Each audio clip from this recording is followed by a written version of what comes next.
Hello everyone and welcome back to the latest episode of this Journeyman series with Concord Rangers. We are now kind of pushing towards the end of the season, and when we left off last time we had, after an incredible undefeated run, lost to Billericay, the league leaders in the Vanarama South, and then to Weston-super-Mare, who were down in the relegation places in the FA Trophy. Since then we've had a really poor bore draw away from home against Dartford FC. We then managed to get a 3-1 win at home against Dulwich Hamlet.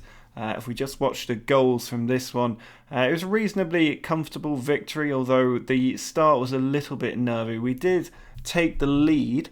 Minshall out to Awatwi, who has been playing brilliantly. I brought him into the starting 11 and he set up not for the opening goal, but then we were pegged back immediately by Dulwich Hamlet. About 1 minute later, punt over the top, Fundy got in behind, and keeper beaten at his near post.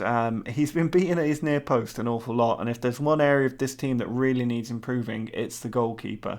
But then not long after that, Carey managed to squeeze a shot into the far post, past the goalkeeper, hit hard and low, and then on the hour mark, when we were feeling a little bit nervy and exposed, Midson played through Awatwi and he got his first goal for the club to make it 3-1 and cap a brilliant run of form for him, really.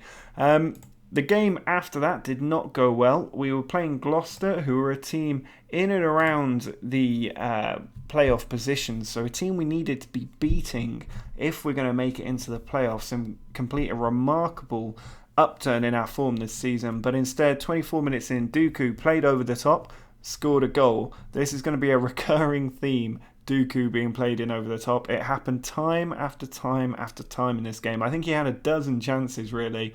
Again, ball over the top, Dooku in behind, scores a goal for 2-0, that in the 82nd minute. And then late on there was a corner. Bloor put the ball in. There was Wright, it fell to Gums, and he made it 3-0. But Dooku honestly could have had so many goals. He easily could have got a double hat-trick in that game, I think. So we suffered another defeat there. That's 3 across 5 games. And then we had another bore draw with Hemel Hempstead. And the real issue through these games, look, is that we're not scoring goals. Across 6 games, we had 5 where we didn't score, and then 1 where we scored 3. Fortunately, against Bath, we did manage to get a couple of goals and get 3 points as well. At the moment, our 2 big strikers, Midson and Wall, just not scoring. They're both enjoying a goal drought. But Minshall here got the first goal from a corner, header on from Carey. And then in the 67th minute, it was Green who whipped it to the back stick. Clark fumbled it, fell to Carey, and he lashed it over the line for 2-0 and another good 3 points, which was followed up with another bore draw. So we really need to start scoring goals. That is the only thing that is holding us back lately.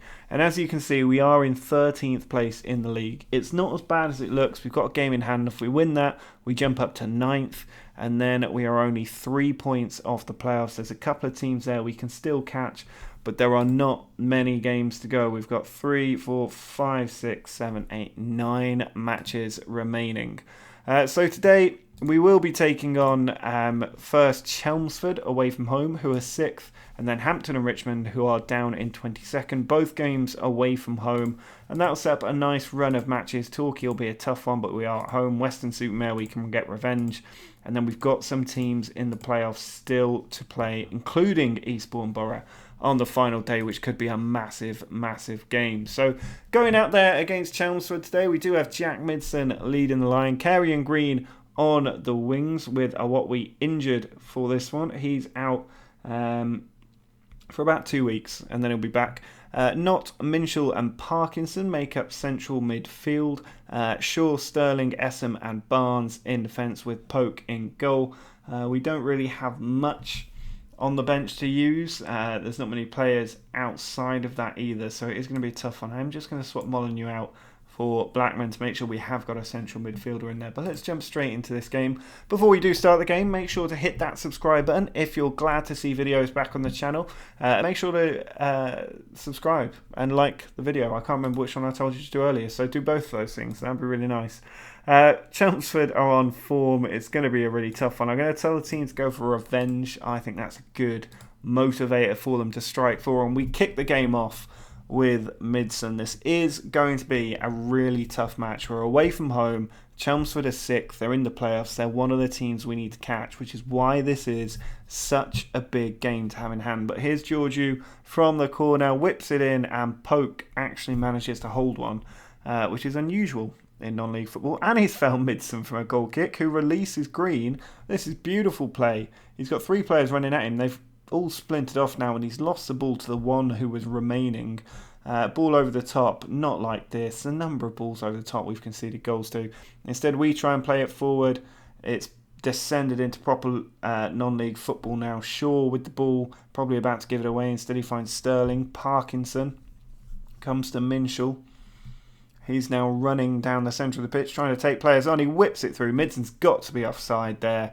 He breaks his goal drought, but the referee's about to rule it out. That one disallowed, but we are at least creating chances, even if our players are offside. We've also got the possession. Now here's Green with a throw-in. Anderson away. Barnes brings it down. Be great if Midson can break his goal drought here. Not. Has a shot. Oh, it's just wide. Thought the keeper got a touch on that, but instead it has just gone wide of the post.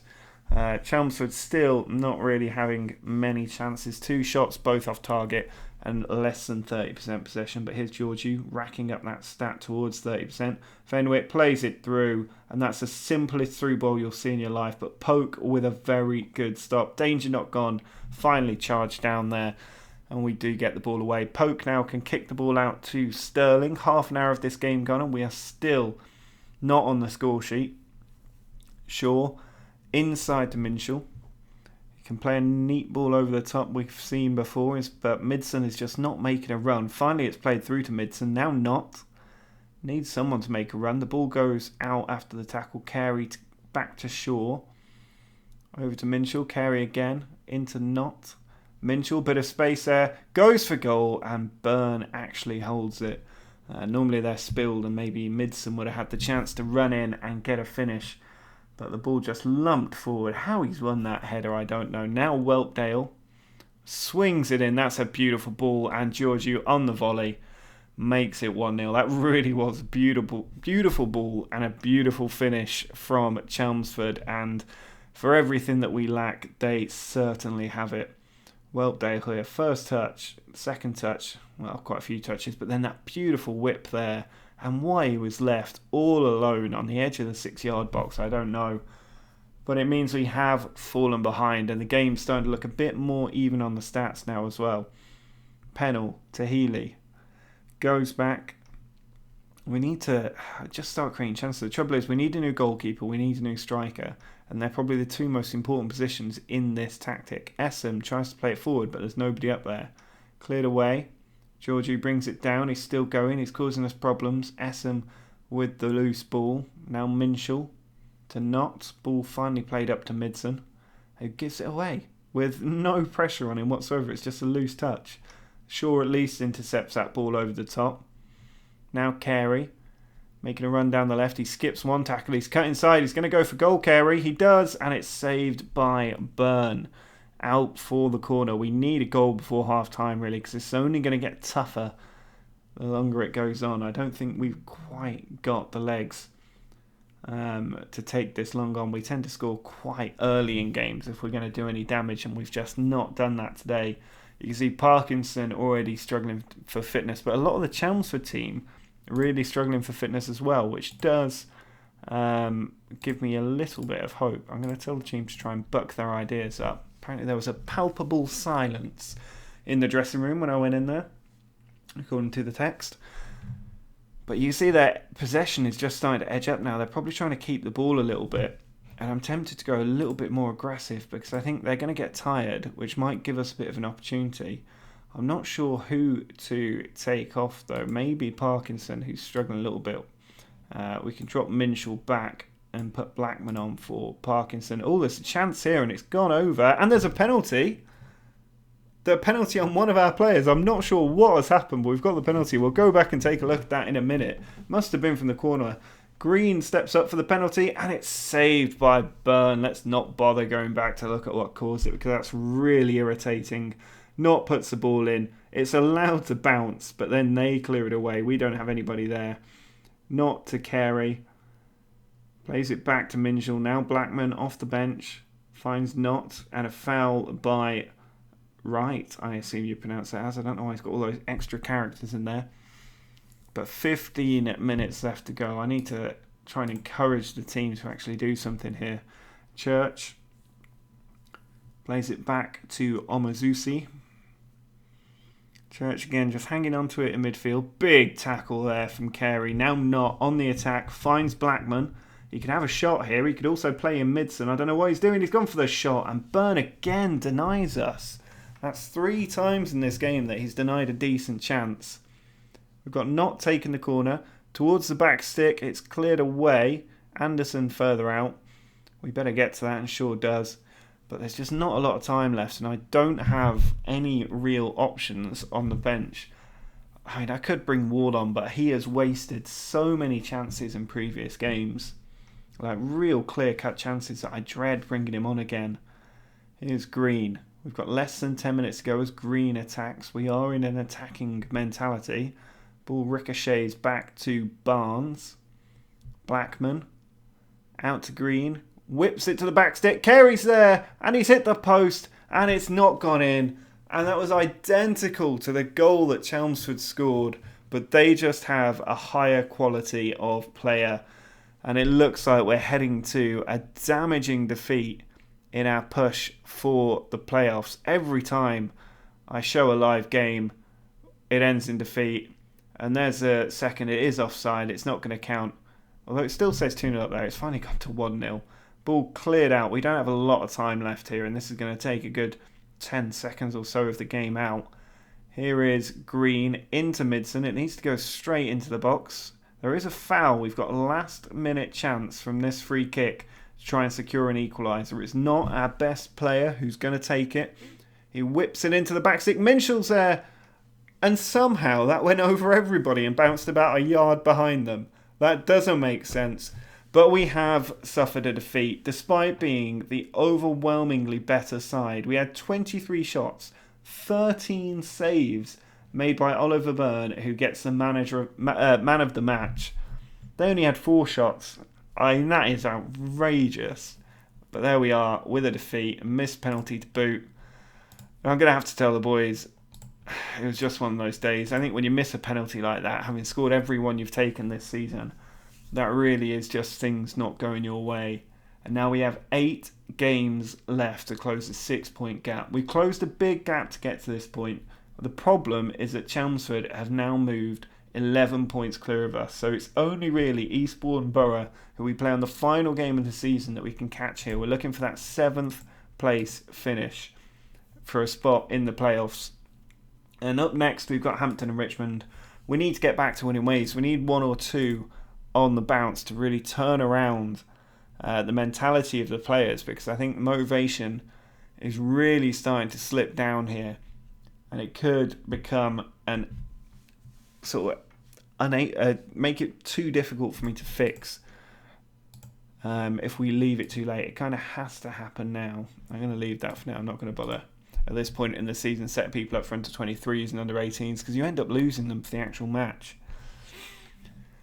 I might put them up for the under 18s, because then we've got a nice 4 or 5 day gap before we take on Torquay, who's going to be another major team to try and take up. Now, I need to make a controversial decision around my assistant manager, Jack Midson, because it has been quite some time since he scored a goal. So if we look at Jack Midson here, you can see he's got a finishing of 8, which is a bit of a problem. 7 goals in 32 appearances as a sole striker. Our other options, really, we've also got Alex Wall, finishing of 9, a little bit better. He's a bit younger, but he's only scored once in 16, 3 in 22 in all competitions. We do also have Matt Neary. He's got finishing at 12, to be fair, but he's lacking in the other areas. Decision making of 4, is a real concern as a lone striker. It's not like he's just playing as a poacher, but he has got a couple of goals in 10 games, so he could take a really big punt on Matt Neary, but those are our striking options, and they're just not that great. I mean, Matt Neary's the youngest. He's down at 19 years old, so we could give him a game today, maybe leave Midson on the bench, and see if he can be the player who breaks the goal scorer's drought. I'm going to make everybody available. You can see Matt Neary down 74% match fitness is a bit of a worry, but I think against the team in the relegation places, we can maybe take a little bit of a punt on him and see if he can get us the goals we need. So let's do that. Let's take Alex Wall out. I'm not a big fan of him. Put Matt Neary into the starting 11 ahead of Jack Midson. The rest of the team I'm pretty happy with. I'm not going to change it. There's no point. We don't have the players to change it. We've not really been able to bring anybody in of any quality whatsoever because we don't have any budget is the main issue. I'm going to tell the team I expect nothing but a win, which is what I do expect against a team who were 22nd in the league, I think. Now here's Samuels, nothing coming of the early chances. They've got a free kick though, Wichelo to Murrell Williamson. He's having a run, goes for goal, and it's high, wide, and not at all handsome. 4 minutes gone now. We're not really in the game just yet. I'm waiting for that possession stat to tick up to sort of 70% and then the shots to start rolling up. If the shot count stays low, I'm going to know that's because of Neary's decision making and probably pull him off at half time. At the moment, that is what's happening. We've managed to establish the possession, but the chances and highlights are falling in the favour of Hampton and Richmond. Finney, back to, and then, Murrell Williams allowed to just go still at the far stick again there. You could see it happening as soon as that ball was whipped in like that. It's why I stopped talking, because you just knew they were going to ghost in the same way. It's either a ball over the top or it's a ball swung in from this sort of position which evades everybody and gets stuck in the back of the net like that. Really frustrating way to be conceding. Now, not with a free kick, goes for goal. And he's hit the crossbar there, to be fair. He's a very good player. Oh, it's been a save, actually. So we've got the corner. Knott goes out to take it. Puts it towards Neary. Misses the header. And then a foul is given away. So half an hour gone and we're losing to a team in the relegation zone, which is about right. We were predicted to be going down. Let's put this in context. That was the goal, was to avoid relegation when I came into the club. And now at half time, it is 1-0 to Hampton and Richmond, and we look like we've been dragged back down into some sort of relegation scrap here. I'm going to be really aggressive with the team and tell them to show some design. I'm going to take Neary off and say that gamble has not worked and bring on Jack Midson, who at least is only having to play half a game here at 36 or whatever his age is. But we do need to start creating more chances. I'm hoping that Jack Midson can do that and maybe bring Green and Carey into the game a little bit more than they were in the first half. Ball cleared away, and now Wellard has got it. Plays it out to Wichelo. Dixon. Running out of options there, but he finds Wichelo on the left flank. He's got players running forward. You can see the ball kind of being played over the top at some point. Wellard. All the way back to Ransom. Mambo finally does play the ball over the top, and it's to the wing, and there's Dixon to make it 2-0. And that was a combination of the two things that have completely undone us in recent times. It was a ball over the top and one of those balls in from the wing for the striker to tap home. Mambo there with an absolute punt, which Wichelo half volleys across. Dixon on the volley finishes it past Poke as if he's not even there. 2-0 from their 2 shots on target. We've had 8 shots but only managed to get 2 of them on target. I've gone very attacking now. I'm not sure what I've done there. Just want to do a shout. I don't know what it was doing. Going to tell him to show some passion in the last 20 minutes. Wichelo in though. It might be too late for that. Kavanagh down. Ransom with the finish. He's onside. It's 3-0 to Hampton and Richmond. And the team has capitulated entirely. 3-0 down against this team away from home. It's so poor. The keeper dropping it and Ransom allowed to just touch it into the empty net there. Green with a free kick here, puts it in towards Minshall off the crossbar, and still we cannot score a goal. I don't know what's going on, whether the tactic has been absolutely found out in non-league, because it was doing us so well for so long, or if it's just the players. I think it's just the fact that our front three have not scored a goal in God knows how long. Now here's Green. Can we finally get a goal? Tries to play it on. It comes to Midson. Back to Knott. He goes back to Sterling. All the way back to the goalkeeper in the 86th minute when you're 3-0 down. Sterling. Again back to Poke. Who just sits on it despite the fact we're on very attacking style of play. It's finally played over the top. Midson has somehow got him behind. And he does get his 10th goal of the season. And breaks his goal duck there to make it 3-1. I think it's probably a little bit too late to really change things. I like that it's a long punt over the top from Sterling. Very good finish from Midson, to be fair there. And he has now hit double digits for us, which is better than nothing. But this has just been so deflating. 2 defeats on the bounce, just like last episode as well. Every time I decide to record an episode, we lose both games. Managed to muscle them off the ball there, but it's all too late for us. As Green plays it over to Minshall, the referee not putting us out of our misery. And now Wichelow's going to have a strike, and it is caught by Poke at the second time of asking. He then rolls it out to Essam. I don't know why this game is still going on. Green on the attack, plays it through to Midson. Maybe this is about to be the greatest comeback. It's not. The whistle goes 3-1. Finally, the referee puts us out of our misery, and I get to have a go at the team because that was absolutely not good enough to be losing like that to 22nd Hampton and Richmond. They are bottom of the league. That was only their 6th victory of the season. I'm going to imagine it's their best win of the season. Oh no, their best win of the season was away from home against us. So they have done the double over us from bottom of the league. Had we won both of those games, we'd be on 52 points and still in with a chance of the playoffs. But now we're 9 points behind, and it looks very unlikely that we're going to catch them up with the team that we've got at the moment. It's just not been good enough. Midson had gone over 11 hours without a goal before getting his 10th of the season there. Luckily, the board still very happy with me. We're not likely to be relegated, being 16 points clear with 7 games to go. We just need 5 points to absolutely mathematically rule it out. But it also looks like we're not going to get into the playoffs either. We do have a chance, though, of getting into the top 10. That would be quite the achievement from a relegation-threatened team when I came in, and maybe that would give us a little bit of budget for next season. Looking at this balance, though, that seems extremely unlikely. We're more likely to have to get rid of some players. So this is going to be a really tough summer when we get there, but we need to get there first, and who knows, maybe we can find a way to sneak into the playoffs. If we go on a 7-game winning streak, 21 points, 9-point gap, potentially we could do that. Seems unlikely, but you do never know. So drop a like on the video if you are still enjoying this series, and subscribe to the channel as well if you'd like to see more from this. Let me know in the comments if there's things you think I should be doing that I'm not. But until next time, see ya.